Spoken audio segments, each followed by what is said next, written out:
Welcome to a deep dive into the incredible high-energy world of the human brain. Today we're looking at how the tiniest molecules and the largest neural networks come together to shape how we think, move, and feel, especially when navigating neurodevelopmental disorders like attention deficit hyperactivity disorder and autism spectrum disorder. It's a story of communication, behavior, and the complex chemistry of being human. The brain is a giant organization. At the top we have the executive suite, featuring the prefrontal cortex, specifically the dorsolateral and frontal regions. This is where the heavy lifting of planning, organization, and working memory happens. To keep the focus sharp, the brain uses inhibitory control tasks, calling on the right inferior, parietal, and superior temporal areas to keep us on track.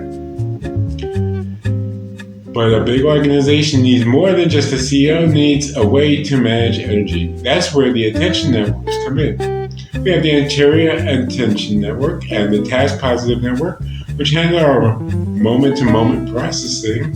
When it's time to daydream or reflect, the default mode network, including the precuneus and posterior cingulate cortex, take the stage.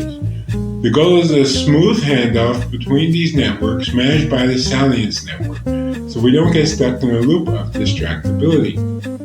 Powering all of this is a high-tech delivery service led by catecholinergic function.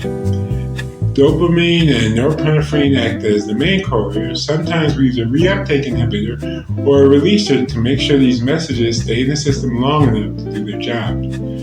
These chemicals don't just help with focus, they power the affect, motivation, arousal matrix, which is basically the brain's internal thermostat for excitement and drive. Deep in the engine room, we find the hypothalamic pituitary thyroid axis.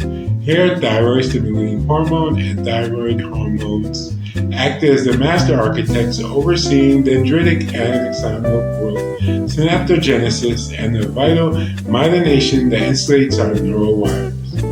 Meanwhile, the hypothalamic pituitary adrenal axis works with the amygdala and hippocampus to manage our stress response.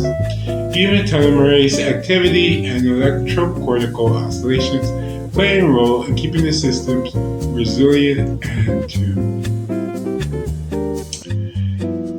In a community setting, things like group discussions, psychoeducation, and structural skills training help with goal attainment scaling. It's all about supporting the cholinergic, glutamatergic, and dopaminergic system so they can work in harmony.